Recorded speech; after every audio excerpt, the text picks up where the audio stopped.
Hi everybody, welcome to EcoDriver. My name is Helmut. Today we go out on the EcoDriver loop with the BMW 220i Active Tourer. We have here a 1.5 liter 3-cylinder engine with 115 kilowatts and 156 horsepower.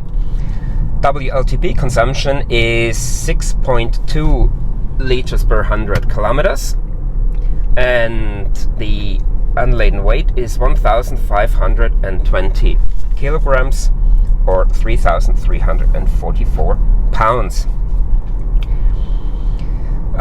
This vehicle is equipped with double clutch gearbox, so there's no shifting. It's basically an automatic car, but with a conventional mechanical transmission with two clutches, which basically allow the change from one speed to another without interruption of power. And this goes very quickly. So the route we're doing, I show you here. We start in the southeastern outskirts of Innsbruck, go out of town for about a mile or 1.5 kilometers on a 30 kilometers per hour zone. Then we hit the ascent, which elevates us around 360 meters, 1,100 feet, followed by rolling hills, a descent, some mixed roads, open roads with speed limits ranging from 30 to 100 kilometers an hour, 20 to 60 miles per hour, followed by Motorway, 17 kilometers, 11 miles, and 18 kilometers, 11 miles of city traffic. At the end of each of those sections, I show you the overall and sectoral consumption, and at the end, we analyze the whole trip. The cameras will be on all the time. Why? Two reasons. Number one, to show you how I am driving in order to achieve the consumption that we will have achieved at the end. I guess we will end up around low 5 liters per 100 kilometers compared to the 6.2 WLTP. And secondly, to show that there is no need to go slow or extra slow or to drive like the granny, not the one from hell, but the other one, in order to be efficient. Weather is okay today. We currently have 18.5 degrees centigrade. And I hope you enjoy this. Unfortunately, the view today isn't very good because it's some clouds, but nevertheless, I hope you enjoy this, and I'll talk to you later.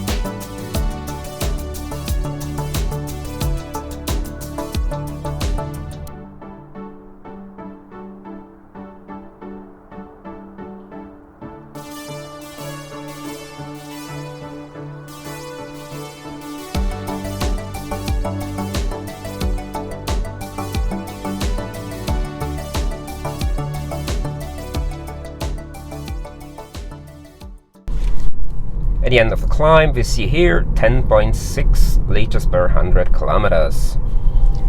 We're now coming onto the hills, and here it's important to play with the road, just like on a roller coaster. If it goes down, build up some momentum, and use this momentum, this kinetic energy, which is stored in the car, to cover the next flat section or the next, or to use this to go into the next climb, and then reduce the speed a little bit when you go up.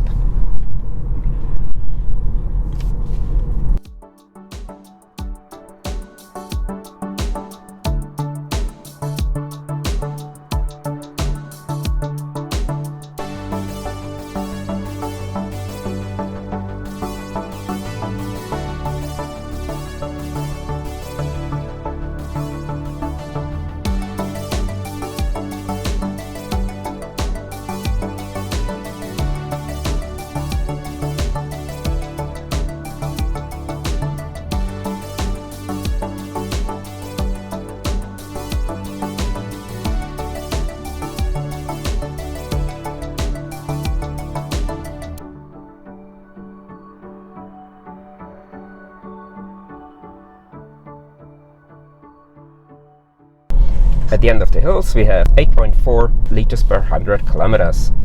And as you have seen, it's all those sleeping pools are out today, and they go slow and they go inefficient. If you've seen this coda or two ahead of us on the very steep climb, in the build up to the climb, when it went down, he was going slow, and once he hit the climb he accelerated, and in the flat he slowed down again. So simply without any brains when it comes to efficiency. Well, now on the descent we have a friend that helps us going down, that's gravity, and so we try to avoid using the gas pedal to use some external energy. We have two flat sections.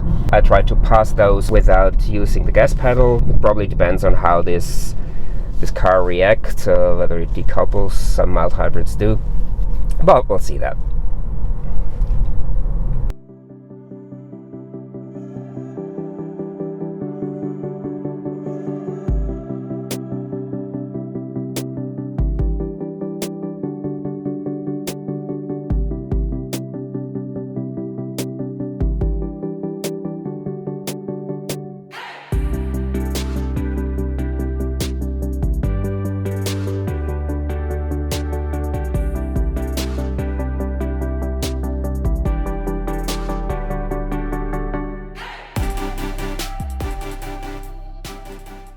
Unfortunately, it was not possible to cover those flat sections without gas. The first one, the longer one with 80 kilometers an hour, was okay. The second one with 50 kilometers per hour, I had to step on the gas quite a lot, as the engine would have braked the car just too hard or too much. So we're now coming onto the mixed roads, where we have speed limits between 30 and 100 kilometers an hour, 20 to 60 miles per hour. Hopefully this time we don't have any roadworks, as we had the last couple of times, where we had to wait for quite some time. On those kind of roads, it's as everywhere, it's important to keep the vehicle in motion, read the road ahead, try to avoid braking, change of speed, and if you have a slower car in front of you, then just try to maybe keep a little bit of a bigger gap in order to compensate for his or her not so efficient driving style.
Yeah, this is one of those days where everything comes together.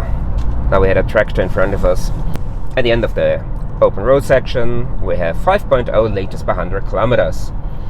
We're now coming onto the motorway, and here we have a restriction to 100 kilometers per hour, 62 miles per hour, as this is for environmental reasons.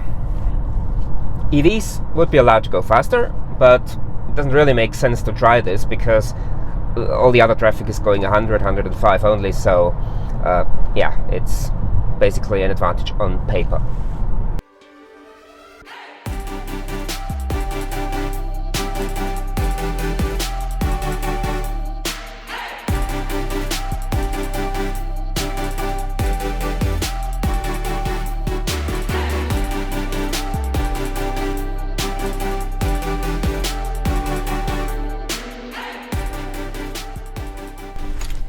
Well, we're now coming to the end of the motorway, and you may have noticed there was a 60 km/h restriction for no obvious reason for about 2 kilometers or so.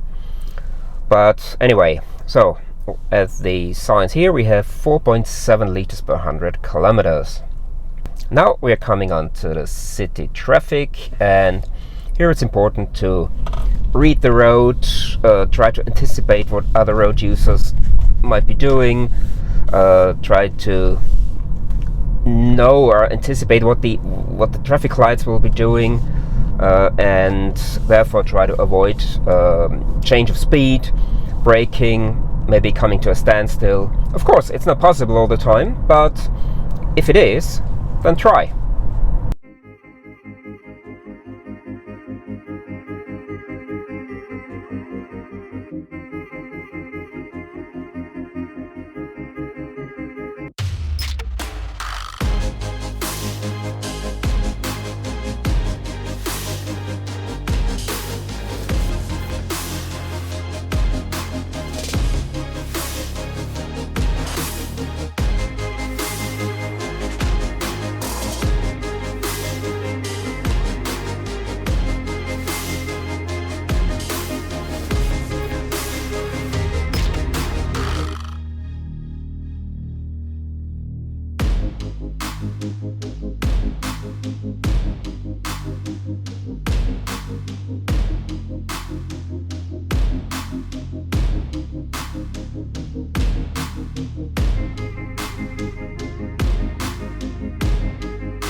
We're at the end now of our consumption test on the EcoDriver loop with the BMW 220i Sports Tourer, and as you see here we have 4.9 liters per 100 kilometers, which is, I think, very good result.